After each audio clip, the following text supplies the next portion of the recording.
Corazón grande acuérdense, la arteria pulmonar saliendo del ventrículo derecho hacia adelante y la aorta atrás. Este es el callado de la aorta con el brachiocefálico, la carótida común y la subclavia.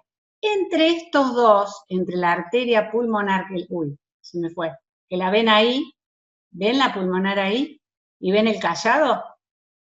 Entre estos dos, aquí, en el feto hay un vaso que se llama conducto arterioso. ¿Se van a acordar de eso? Pero mírenlo dónde está, entre la aorta y el tronco. Este es el tronco de la pulmonar, esta es la arteria pulmonar izquierda y esta para acá es la derecha. ¿Lo ven ahí? ¿O no lo ven? Sí, profe, lo vemos. Bueno, entre este tronco de la pulmonar y el callado, ahí hay un conducto que se llama, es un vaso sanguíneo, que acá no lo vemos porque este es un corazón, un modelo de un corazón de un adulto. Hay un vaso que conecta a los dos. Si yo tengo un vaso que conecta a los dos, la sangre va a pasar de un lado al otro, ¿o no les parece? ¿Les parece o no? Sí, porque es como si fuera un caño que conecta a dos. Entonces, si yo tengo una presión muy alta acá, porque 120/80, y acá tengo una presión baja de 30, ¿qué va a pasar la sangre? ¿De dónde va a pasar a dónde? De mayor a menor. Claro, va a pasar de la aorta, que tiene 120/80, a la pulmonar, que tiene 30/15. ¿Y qué va a pasar? Va a aumentar la cantidad de sangre que va a los pulmones, ¿o no? ¿No le parece? Sí, profe. Sí, claro, de izquierda a derecha, profe. Exactamente, de izquierda a derecha. Entonces los pulmones, va a aumentar la presión en los pulmones. Y si recordamos de fisiopatología, aumenta la presión dentro de un vaso, el líquido sale, ¿o no? El líquido sale del vaso. Esta presión saca. Entonces, ¿qué va a tener los pulmones? Edema pulmonar. Eso le pasa a un niño con un ductus abierto, un conducto arterioso o ductus, de cualquiera de las dos formas se puede decir. Pero también puede pasar que la presión de la pulmonar sea más alta que la de la aorta. Entonces, la comunicación va a ser al revés, de derecha a izquierda. En ese caso, va a pasar sangre que no pasó por los pulmones. Entonces va a pasar sangre no oxigenada. ¿Y qué le va a pasar al paciente si pasa sangre no oxigenada? ¿Qué va a tener? Cianosis. Cianosis. Bueno, esas son las dos manifestaciones, ahora cerramos, de las cardiopatías congénitas. Profe, ¿y por qué podría ser que la pulmonar tenga la presión más alta que la aorta? Bueno, todo no se puede saber al mismo tiempo. Ahora lo vamos a ir viendo. Pero tengan en cuenta esos dos mecanismos. A partir de un corazón normal, vimos cuál es la fisiopatogenia, viendo la imagen, pues si ustedes no la ven y yo se los digo, es lo mismo que la nada. Entonces, por lo menos ahí lo vieron. Les va a ser más fácil entender todo el lío que es cardiopatía congénita, que no es fácil, porque es un patrón circulatorio completamente distinto al del adulto o al de un niño mayor, ¿no es cierto? Entonces, por eso les mostré un corazón normal y qué es lo que sucede en una cardiopatía congénita. ¿Se acuerdan que de conducto arterioso ya hablamos? ¿O no? ¿En quién se persiste abierto el conducto arterioso, habíamos dicho? ¿En qué tipo de recién nacido? Claro, en los prematuros. Es una patología muy frecuente, pero esta patología es diferente porque ese conducto permanece abierto por la inmadurez de ese niño y se puede cerrar médicamente, se puede cerrar con un tratamiento médico, con un medicamento, con un antiprostaglandínico, porque la prostaglandina E es la que mantiene abierto el conducto en un prematuro. Entonces yo la cierro con ibuprofeno, los cierro con indometacina, que son antiprostaglandínicos, se los goteo y cierra. Ahora, fíjense la paradoja, hay cardiopatías congénitas que son las que se pesquisan con ese test de pesquisa que dijimos que se hace en NEO, que enfermería lo hace, y ya vamos a ver cómo, que dependen de ese ductus. Entonces hay en ciertas situaciones que se mantiene abierto el ductus. Entonces le inyectamos prostaglandina para que ese niño sobreviva hasta que corrijan su cardiopatía congénita. Fíjense ustedes cómo la abordaje es completamente distinto en un caso o en el otro. Pero vamos a... ¿Siempre es por un juego de prostaglandinas? O sea, porque no disminuye, ¿o cómo es eso? En el prematuro. Claro. En el prematuro el ductus se mantiene abierto por una falta de descenso de prostaglandinas. Entonces, se da un antiprostaglandínico para cerrarlo, porque al niño lo descompensa por edema pulmonar. Pero vayamos a tratar de verlas. Bueno, esto yo se los bajé en PDF, así que lo tienen en el aula, y si no está en el Drive. Sí, está en el aula. Bien. Bueno, la problemática de las cardiopatías congénitas. Bueno, ustedes saben, una anormalidad de la estructura del corazón que puede estar a nivel de las cámaras cardíacas, en los tabiques que las separan, en las válvulas, ya sea mitral o tricuspidia, o bien en las válvulas que son el tracto de salida de la sangre del corazón, que serían la aórtica y la pulmonar, o también puede haber una alteración en la función del corazón del recién nacido. Se producen durante el embarazo y se deben a fallas en la formación y el desarrollo del corazón, o bien a la persistencia de estructuras de la vida fetal. Allí estaría ubicado el conducto arterioso. ¿Qué frecuencia tiene? Tiene su frecuencia, 8 casos cada 1000 recién nacidos vivos. O sea que es aproximadamente 0,8% de los recién nacidos, y suele ser una importante causa de muerte dentro de las congénitas en el primer año de vida. En el 25% de los casos se asocian a otras malformaciones congénitas. Acuérdense que las trisomías, el Down, la trisomía 18, el PATO, se asocian a cardiopatías congénitas. Algunas, las más frecuentes, por ejemplo, la comunicación interventricular, puede pasar desapercibida al nacer y diagnosticarse en otras etapas de la vida. A veces en la lactancia se comienza a escuchar un soplo que no se escuchó en la vida neonatal y resulta que el chiquito tiene un ductus. Eso no es porque se lo tragó el neonatólogo, siempre estaba en la lucha entre neonatólogo y pediatra, sino que la comunicación interventricular, suele manifestarse con soplos a veces, ya cuando el niño tiene 1 mes o 2 meses, porque caen las presiones pulmonares y ahí se establece el pasaje de sangre de una cavidad a la otra, que es lo que llamamos shunt o cortocircuito. El cortocircuito o shunt es ese pasaje de sangre de un lado al otro. Porque ustedes saben que en la circulación normal cardiovascular, nosotros tenemos una circulación en serie. Por un lado tenemos una circulación sistémica, en donde predominan las cavidades izquierdas, el ventrículo izquierdo es el que tiene el comando de presiones altas, 120-80 es lo promedio, por otro lado tengo la circulación pulmonar que se encarga de la oxigenación de la sangre en el pulmón, que está a cargo del ventrículo derecho, de las cavidades derechas y la arteria pulmonar. No se comunican entre sí. Ahora, en el neonato eso no sucede, la circulación no es en serie, es en paralelo, o sea que hay mezclas, ya vamos a ver dónde, en diferentes lugares, entonces la sangre no circula por un lado o por el otro, sino que se mezcla.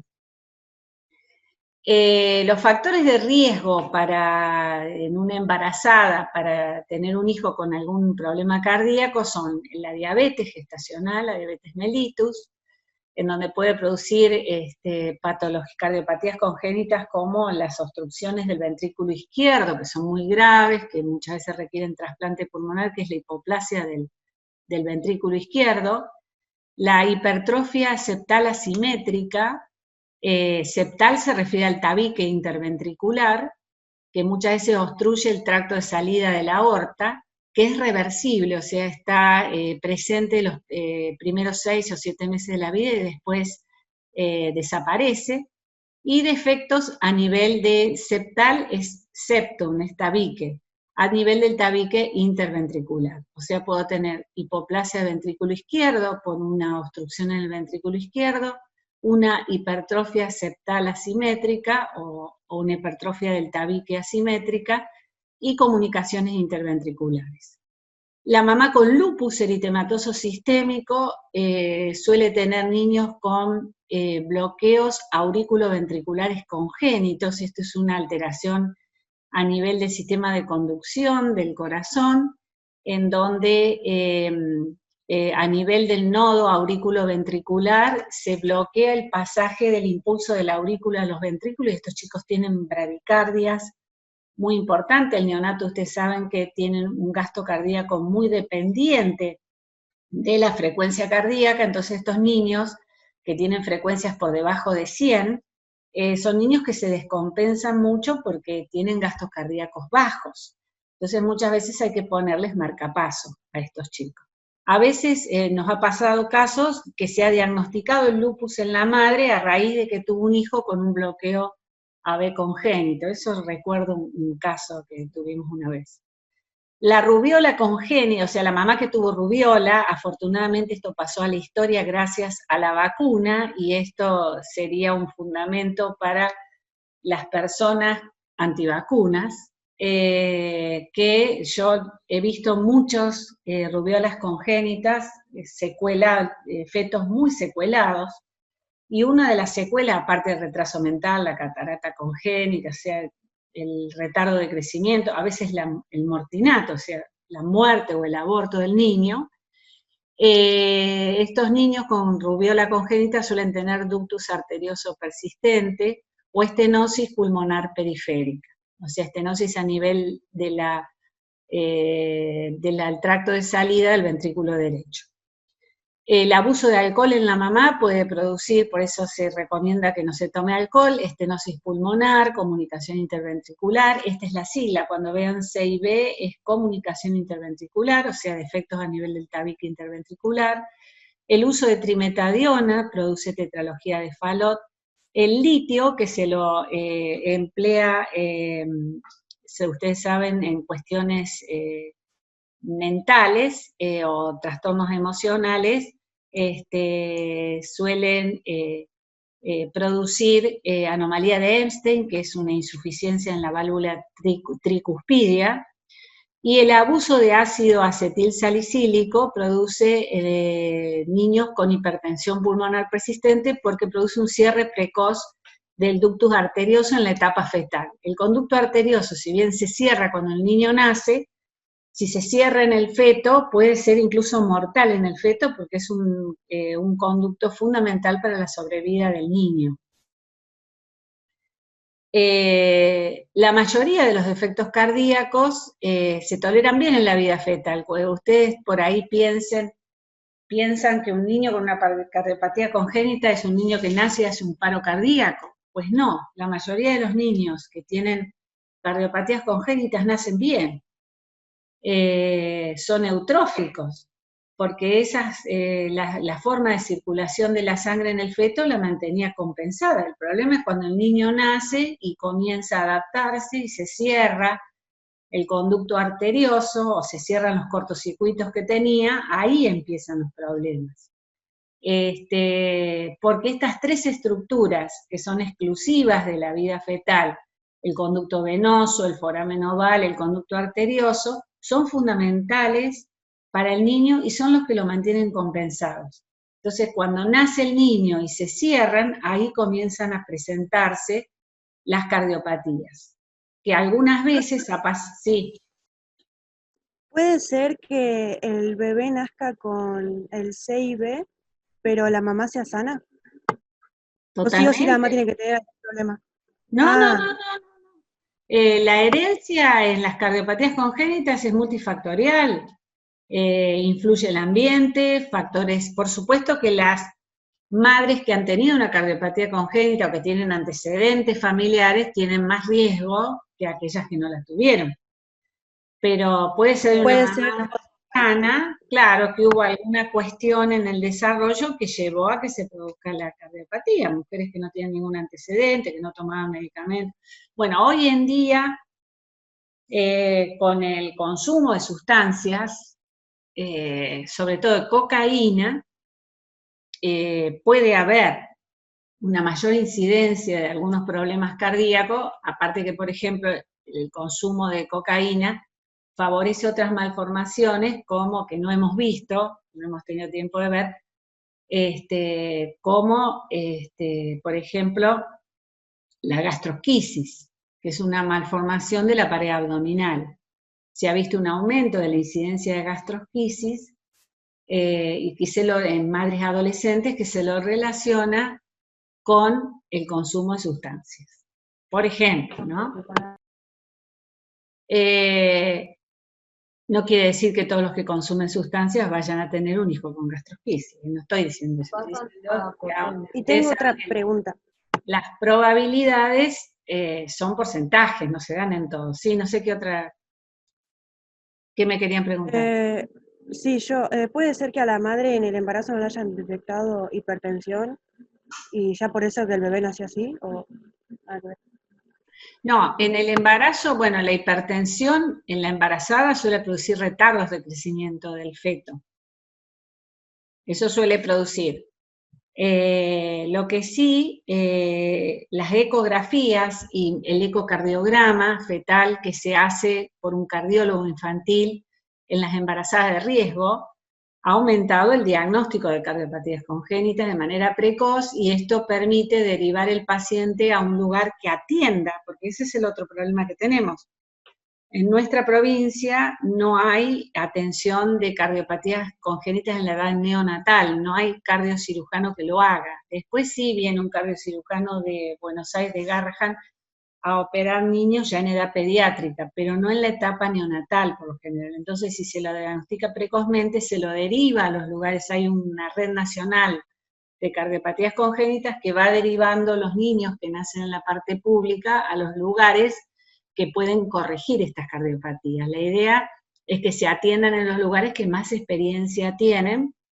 Está Mendoza, está Córdoba, está, bueno, obviamente Buenos Aires, donde se atienden chicos con cardiopatías congénitas, porque hay cardiocirujanos especializados en eso.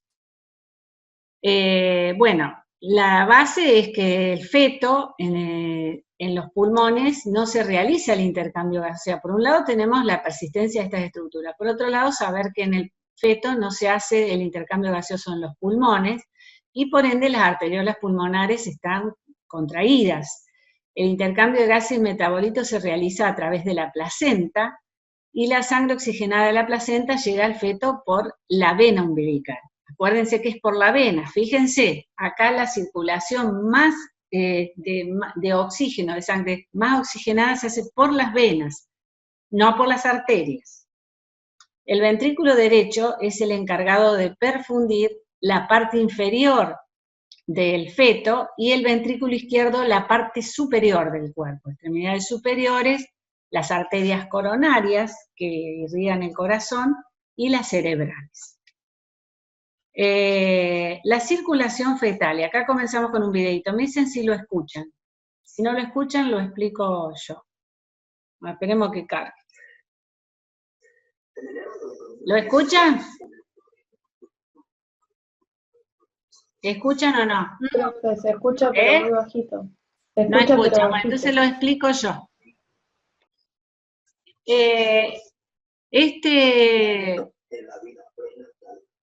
Este autor está explicando la circulación en el feto y la circulación en el recién nacido. Acá vemos el sistema circulatorio, y está mostrando un sistema circulatorio fetal que se conecta a la placenta.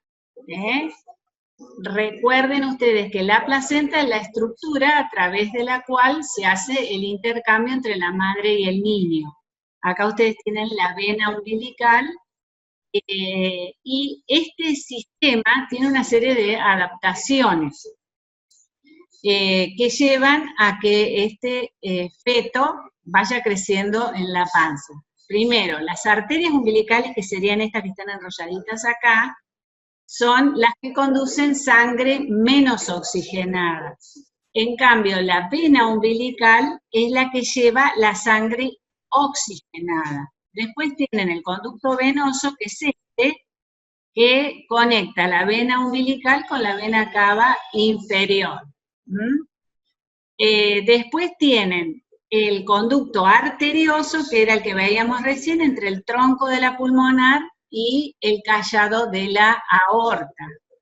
Y este huequito que está acá es el foramen oval, que está entre la aurícula derecha y la aurícula izquierda. Entonces, ¿cómo se da la circulación fetal? La sangre oxigenada de la madre entra por la vena umbilical. ¿Qué cantidad de oxígeno tiene? Miren, acá lo anoto, 30 a 35 milímetros de mercurio. Miren qué bajito, porque en la mamá va a tener una concentración de oxígeno de 95 milímetros de mercurio, más o menos. O sea, nada que ver. Pero así va creciendo el feto, con esta presión de oxígeno que circula por la vena umbilical. La vena umbilical va a llevar un 50% de la sangre al hígado, y la otra, por el conducto venoso, va a ir a la cava inferior y de allí llega a la aurícula derecha. Pero, ¿qué pasa acá? Acá tenemos una mezcla. Esa sangre se va a mezclar con la sangre que retorna de la mitad inferior del cuerpo a través de la vena cava inferior. Si esa sangre, la cava inferior lleva la sangre que retorna y se mezcla, dije acá, con la sangre que vino de la placenta. O sea que fíjense que acá la sangre está menos oxigenada, 28 milímetros de mercurio. Ya no tiene 30 o 35, tiene 25 a 28. Luego llega a la aurícula derecha y de acá, fíjense lo que pasa. Por el foramen oval pasa a la aurícula izquierda directamente, sin mezclarse más. Pasa directamente a la aurícula izquierda y de allí se va al ventrículo izquierdo. O sea que la atraviesa el foramen oval así como viene, por la fuerza con la que viene. No se va a mezclar con esta sangre que viene por la cava superior, sino que pasa directamente. Y de allí pasa al ventrículo izquierdo. Acá viene el ventrículo izquierdo. Desde el ventrículo izquierdo, esta sangre que está un poco más oxigenada va a pasar al callado de la aorta y va a irrigar la parte superior del cuerpo a través del tronco brachiocefálico, de la carátida común y de la subclavia, o sea, y por supuesto de las coronarias, que son las primeras ramas que salen. Entonces esta sangre que va a la mitad superior del cuerpo está más oxigenada, tiene 25 a 30 milímetros de mercurio, porque pasó directamente, no se mezcló acá con la sangre que vuelve por la vena cava superior. Esta sangre que viene por la vena cava superior, ahí va a pasar al ventrículo derecho, mezclándose un poquito con parte de la sangre que tiene la aurícula derecha que no pasó por el foramen oval, y del ventrículo derecho, pasa por la válvula tricúspide, por supuesto, va a pasar a la arteria pulmonar. ¿Pero qué pasa? Esta sangre que pasa a la arteria pulmonar va a ir por un lado a los pulmones, pero no nos olvidemos que en los pulmones yo tengo los vasos contraídos, porque los pulmones no funcionan por intercambio gaseoso. Tengo una alta resistencia acá, una presión alta. Entonces, como la sangre va del lugar de mayor presión a menor presión, por el conducto arterioso que hay acá, pasa a la aorta descendente. Esta es otra mezcla que se hace con la sangre que va a descender por la sangre descendente. Ven acá les pone, el 10% solo pasa a los pulmones, entonces en el feto la presión en la arteria pulmonar es mayor que en la aorta, entonces la sangre pasa un 90% a la aorta descendente. O sea que acá el yuno, el cortocircuito, es de derecha a izquierda. Va a ir bajando, va a ir regando todos los órganos de la parte inferior. Este caso, la sangre tiene menos presión de oxígeno, tiene más o menos 20, y va a perfundir toda la parte media inferior, y también va a volver por las arterias umbilicales a la placenta, para que ahí se haga el intercambio gaseoso y de metabolitos. Esta es la circulación fetal. Acá tenemos entonces un gasto cardíaco total, combinado, que es altísimo, de 450 mililitros kilómetro. Después, en la etapa del recién nacido, desciende a 150 mililitros por kilo minuto, mientras que en el adulto es 75 mililitros kilo minuto. ¿Por qué esta diferencia? Y porque el feto está en crecimiento y necesita mucho flujo de sangre. Por ende, tiene un gasto cardíaco más alto. Y también lo tiene el lactante hasta los 2 meses de vida por la etapa de crecimiento rápido que tiene el niño. Por eso tiene frecuencias cardíacas tan altas, ¿no es cierto? Eso tiene que ver con el desarrollo del niño. Bueno, ahora no sé qué seguir. Bueno, me está diciendo acá que es que esa sangre que vuelve a la placenta, que ya les dije, por las arterias umbilicales. Cuando nace el niño, ¿qué va a pasar?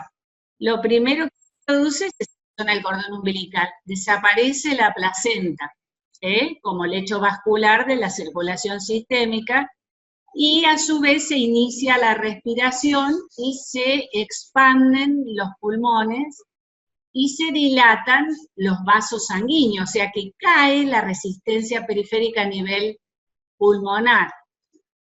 Y aumenta el retorno venoso a la aurícula izquierda, y por eso aumenta la presión en la aurícula izquierda, y por ende se cierra el foramen oval. Y ya no existe esa mezcla, ese pasaje de la aurícula derecha a la aurícula izquierda. A su vez, el aumento de la presión de oxígeno y el descenso de las prostaglandinas produce el cierre del conducto arterioso.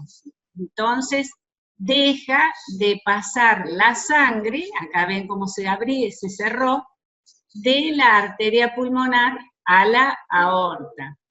Este conducto arterioso, si no se cierra, decíamos, como pasa en el neonato, se utilizan medicamentos, se utiliza la indometacina o el ibuprofeno para cerrarlo, porque si no le va a producir un edema al feto. Si nosotros tenemos una cardiopatía que tenemos que tener abierto el conducto arterioso, se mantiene abierto con prostaglandina E, que es la que lo mantiene abierto.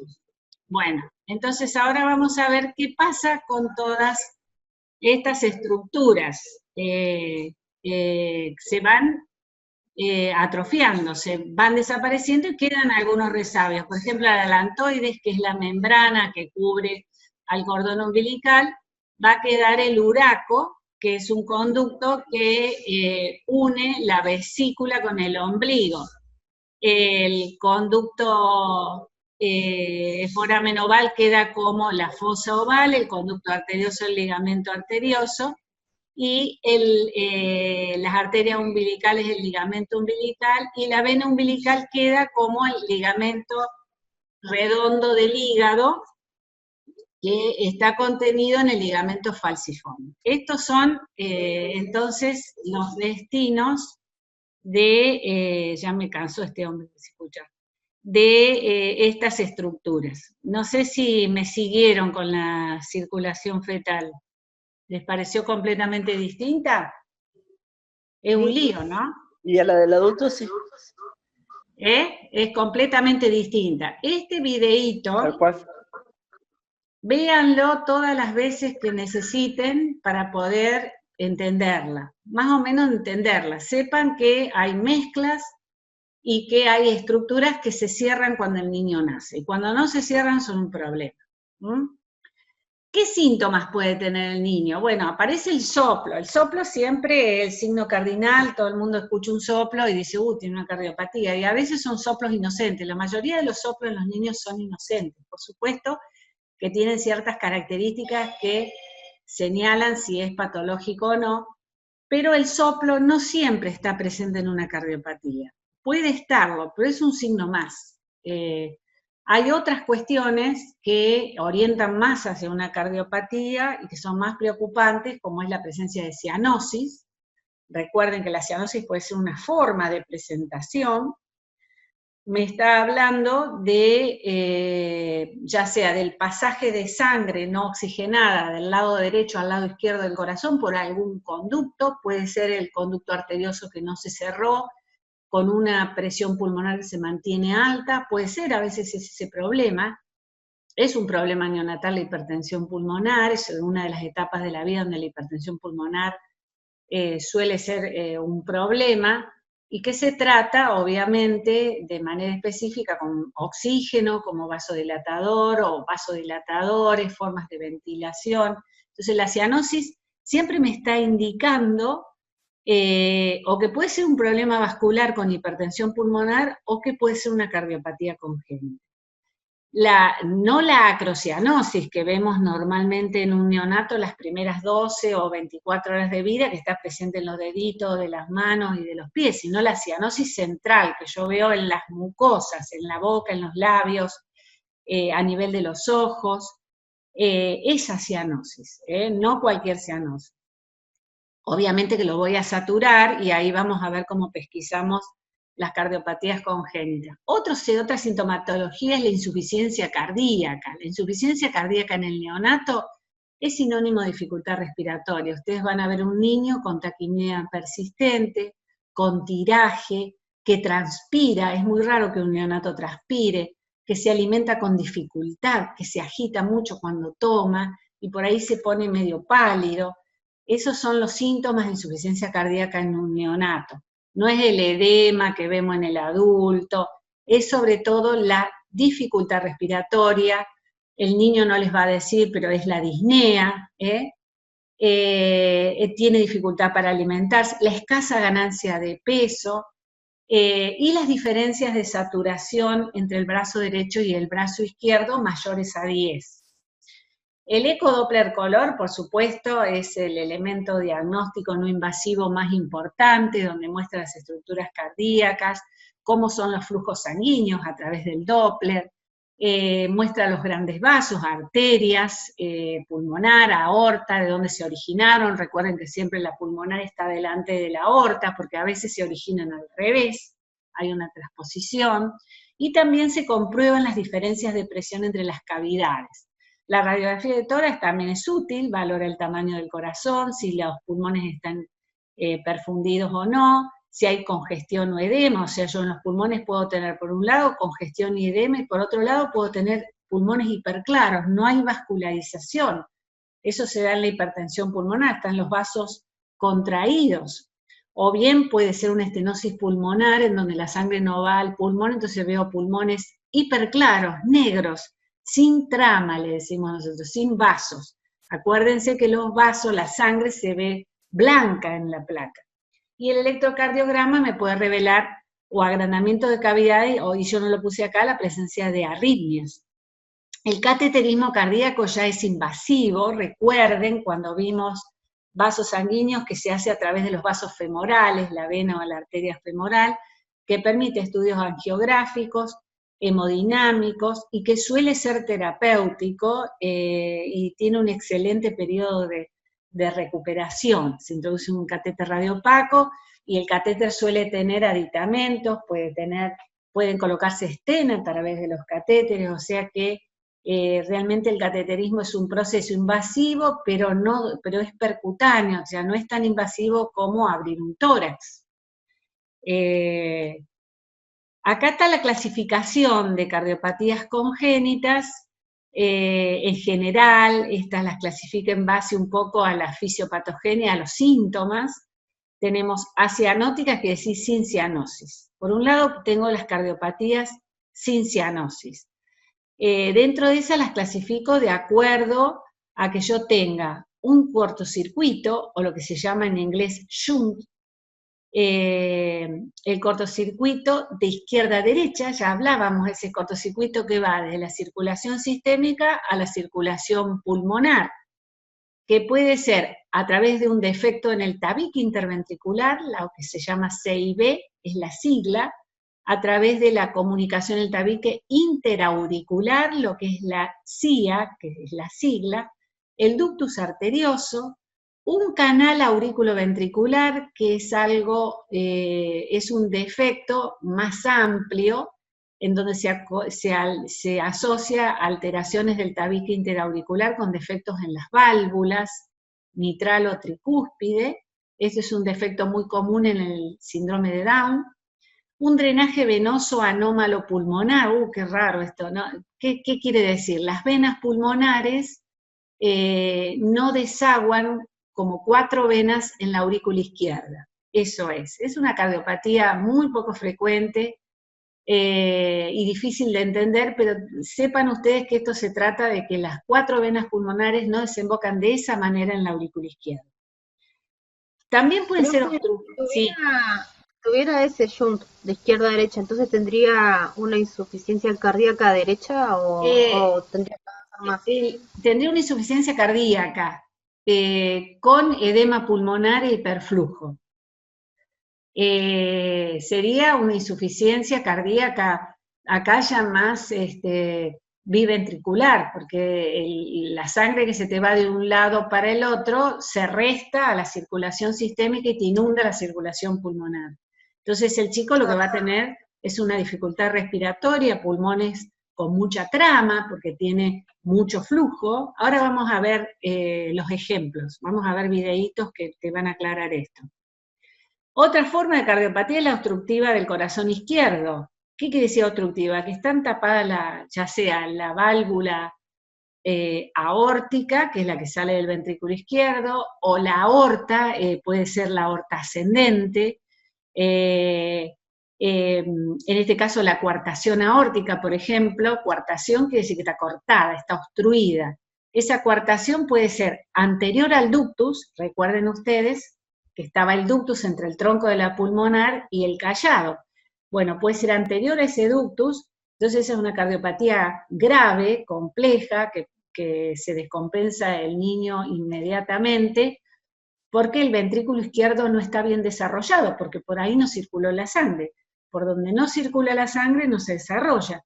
Entonces ese chico va a tener una descompensación brusca. Son chicos que se suelen morir el primero o segundo día. ¿Cuándo se mueren? Cuando se cierra el ductus, porque el ductus los mantiene vivos.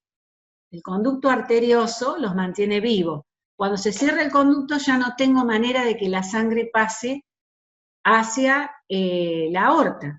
Entonces, estos chicos muchas veces se les tiene que mantener abierto el conducto arterioso para mantenerlos vivos hasta resolver la cardiopatía. Es una cardiopatía muy grave, que antiguamente se morían todos. Ahora, gracias a determinadas técnicas quirúrgicas y al trasplante cardíaco, suelen sobrevivir algunos. Pero esta es una cardiopatía severísima. Las insuficiencias valvulares también pueden ser insuficiencia de la mitral, insuficiencia aórtica, estenosis de ramas pulmonares, pueden generar cardiopatías acianóticas. Las cardiopatías congénitas cianóticas se dan del lado derecho. Puede ser una obstructiva del corazón derecho. ¿Por qué? Porque se obstruye el pasaje de sangre a los pulmones para oxigenarse, por eso es cianótica. Entonces, una atresia de la pulmonar es cuando yo no tengo válvula de la pulmonar. ¿Por dónde va a pasar la sangre?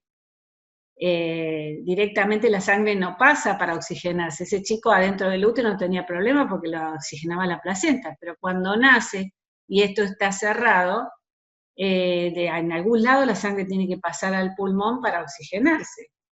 En la tetralogía de Fallot, que ahora la vamos a ver, que como su nombre indica, tiene una asociación de 4 defectos. El ventrículo único, no tienen ventrículo derecho e izquierdo, es único, entonces hay una mezcla total, y el chico va a ser cianótico, pero por ahí sobrevive hasta que se corrige. Y la atresia tricuspidia, que quiere decir ausencia de válvula tricúspide, y la estenosis pulmonar. La mezcla total, tengo ventrículo único o atresia tricuspidia sin estenosis pulmonar, el truncus arterioso, drenaje venoso anómalo pulmonar total, o sea, ninguna de las venas desemboca bien en la aurícula izquierda, y la falta de mezcla, transposición de las grandes arterias. ¿Qué quiere decir esto? La aorta nace del ventrículo derecho y la pulmonar del ventrículo izquierdo. O sea que esta es una cardiopatía cianosante muy frecuente. Entonces van a ver ustedes una aorta anterior que nace del ventrículo derecho y está delante de la arteria pulmonar que está detrás. ¿Cómo se manifiesta? Por cianosis. ¿Sobreviven estos chicos? Sí, mientras el ductus está abierto. Cuando se cerró el ductus, si yo no la diagnostiqué, se puede morir. A veces ha pasado que estos chicos, por ahí, el chico moreno racial o el chico que nace con una máscara equimótica, que por ahí tiene cianosis en la cara, a mí me pasó una vez, me acuerdo, que yo estaba de guardia y una enfermera viene y me dice, hay un nene que tenía una máscara equimótica, dice, y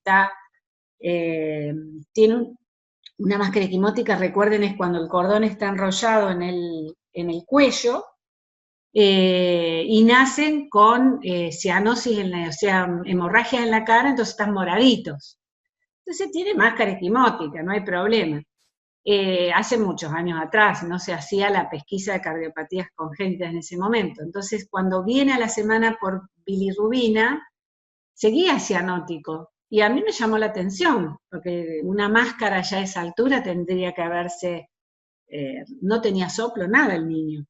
Lo saturo y saturaba 70%. Era una transposición de grandes vasos. Ese bebé estaba en su casa. Se le podría haber muerto.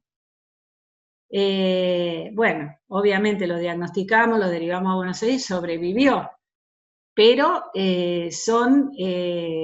eran chicos que por ahí se iban a su casa y se morían en la casa. ¿Y por qué se murieron después? Porque tenían el ductus abierto, porque el ductus arterioso se cierra funcionalmente las primeras 24 horas.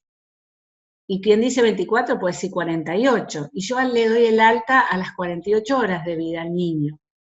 Y después se le cierra en su casa y hacen muertes súbitas, porque la mamá por ahí no se dio cuenta. Gracias al test que se hace ahora en neonatología, que lo hace enfermería, estas cardiopatías ahora se detectan precozmente. Entonces, eso es importante que sepamos. Acá está el test de la oximetría de pulso. Este es un test muy sencillo, que no hace muchos años que está probado, que realmente tiene una alta sensibilidad. Es una prueba, ustedes saben que la sensibilidad es la capacidad de una prueba para detectar la población que tiene una determinada alteración, y dentro de eso, de la población, digamos, que no tiene síntomas, supuestamente sana, pero que tiene una determinada alteración para poder diagnosticarla. No quiere decir que todos los chicos que tengan este T alterado tienen la cardiopatía, pero muchos sí. Entonces yo detecto estos chicos, los estudio y ahí los diagnostico. Es un test muy sensible y lo hace enfermería en las maternidades. Es importante que ustedes lo sepan. Esta es una de las prácticas que hubieran visto ustedes si hubieran ido al hospital, por ejemplo, a hacer la práctica. Entonces es importante que lo sepan. ¿De qué manera se hace? Con un oxímetro de pulso se coloca el sensor primero en la mano derecha, porque me mide la circulación preductal, recuerden ustedes que el ductus arterioso, que la sangre cuando que el ductus arterioso está entre el tronco de la pulmonar y el callado de la aorta. Posterior a donde se originaron los vasos, el tronco brachiocefálico, por ejemplo, que me da la subclavia derecha y la carótida común derecha. Entonces yo, para medir sangre preductal, tengo que poner el sensor en la mano derecha. Y ahí tengo sangre preductal.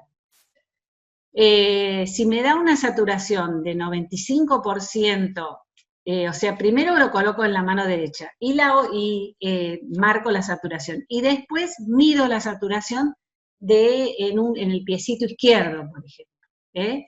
Y mido la diferencia que hay de saturación en ambos. Tengo dos parámetros. Primero la saturación que medí y después la diferencia de saturación entre los dos lados.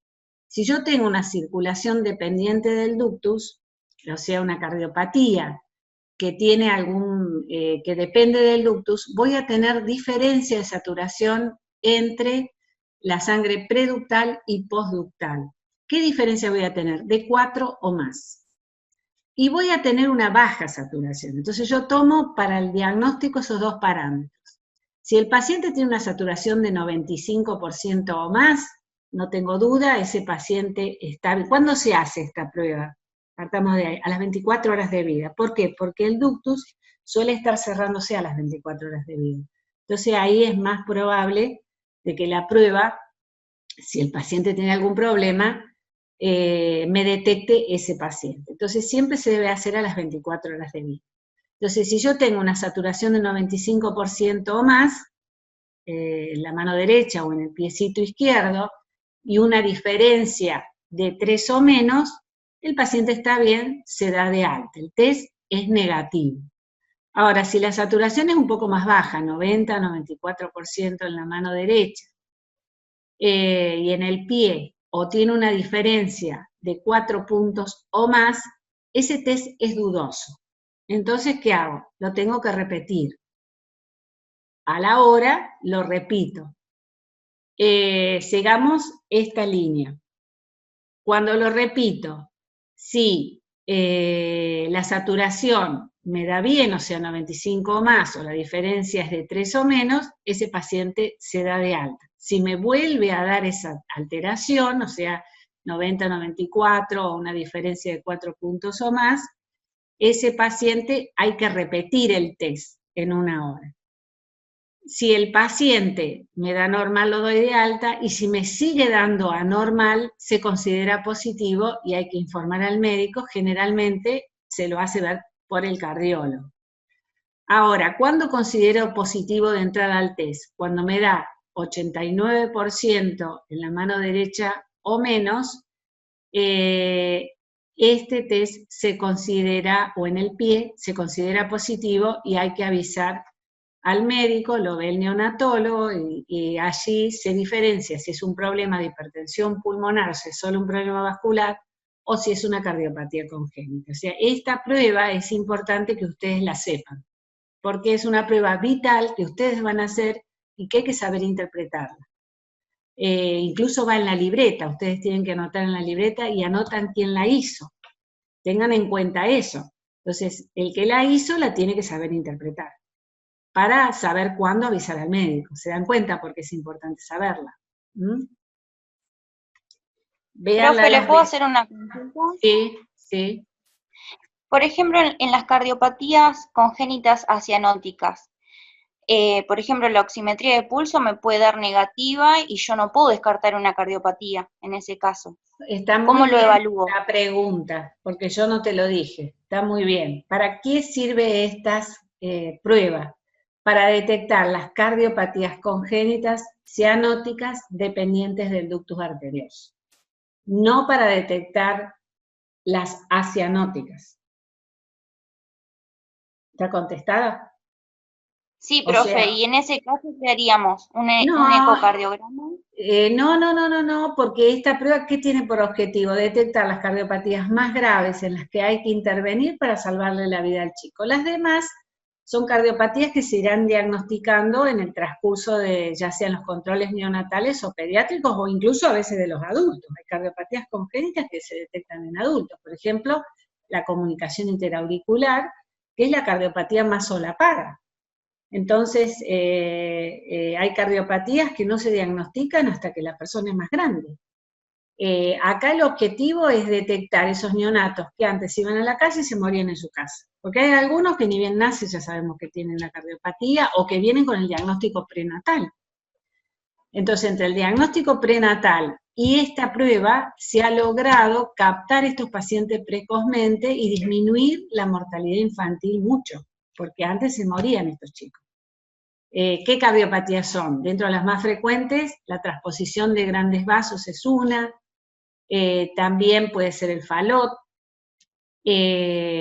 o puede ser las obstrucciones a nivel de las estenosis pulmonares severas, las atresias tricuspídeas, todas esas cianóticas que vimos se detectan con estas pruebas. ¿Para qué la detectamos? Para ver si necesitamos sostener, o sea, para derivarlas al lugar que las trata e iniciar la prostaglandina E para mantener el ductus abierto, porque del ductus abierto, no en todas, en las que el ductus abierto es necesario a la espera del tratamiento oportuno. Claro, por ejemplo, en una coartación de la aorta es muy importante porque sabemos que el ducto se cierra, por ejemplo, a las 24 o 48 horas y en ese caso nosotros le tenemos que dar prostaglandina, ¿no? Para que no Exactamente. se cierre. Claro, pero esas patologías las vas a detectar, Bien. porque es ductus Gracias, profe. dependiente. Bueno, creo que nos queda para una cardiopatía más y que vamos a tener que seguir la clase que viene, pues ya son 9:52. El video del Fallot, vamos a ver. Se los voy relatando. El Fallot es una cardiopatía dentro de las cianosantes, la más frecuente, y está bastante simple el gráfico, ¿no? Fíjense, lo que suele tener la tetralogía, esta es la cardiopatía compleja más frecuente, compleja se llama porque tiene varios defectos, no tiene uno solo. Fíjense que lo que tiene muy importante es una comunicación en el tabique interventricular. En el hueco este que está acá lo vemos continuo, acá hay un hueco. Esa es la comunicación interventricular importante. Otro que vemos es la aorta, que sería esta, está a nivel del tabique, acabalgando entre los dos tabiques, o sea, es como que si se originara de los dos ventrículos. Y también lo que tengo es hipertrofia del ventrículo derecho y obstrucción a nivel de la arteria pulmonar. O sea, tengo 4 cosas. El defecto del tabique interventricular, la dextroposición de la aorta o acabalamiento de la aorta, la estenosis pulmonar y la hipertrofia del ventrículo derecho. ¿De qué va a depender la sintomatología de este paciente? ¿Va a tener cianosis o no? ¿Cuándo no tiene cianosis? Cuando la estenosis de la arteria pulmonar no es muy marcada. Entonces tengo pasaje de sangre a la circulación pulmonar. Si este defecto es muy intenso, lo que voy a tener es una obstrucción en este tracto de salida y el paciente va a tener cianosis. Como consecuencia de esta estenosis, el ventrículo derecho está grande, o sea, hay una hipertrofia del ventrículo derecho. Y la arteria pulmonar es muy chiquita porque tengo la obstrucción. Acá la aorta está como acabalgada porque el tabique interventricular está como desplazado. Esto lleva a que la aorta tenga un origen en los dos ventrículos, por defectos a nivel del tabique interventricular, que por arriba tiene un defecto muy grande, entonces yo tengo las mismas presiones en los dos ventrículos, porque hay una comunicación muy grande entre ambos ventrículos. Si yo tengo una estenosis pulmonar leve, voy a tener flujo de sangre en la arteria pulmonar y este chico va a tener lo que se llama el Fallot rosado, porque la sangre se va a oxigenar y va a volver sangre oxigenada a la aurícula izquierda, al ventrículo izquierdo, y va a pasar por la arteria aorta. Igual hay una mezcla, entonces algo de cianosis va a tener, pero no va a ser muy importante. Ahora, si yo tengo una estenosis muy importante, el pasaje de sangre va a ser más bajo y la cianosis va a ser mayor. ¿Se siente soplo? Sí, por la estenosis pulmonar. Esa me va a dar un soplo, los soplos de las arterias pulmonar se oculta a nivel del tercer espacio intercostal en la línea paraesternal izquierda. ¿Qué tipo de soplo es? Es un soplo bien rudo, grave, porque es un soplo expulsivo, porque el pasar la sangre por una zona estenosada me produce una gran turbulencia.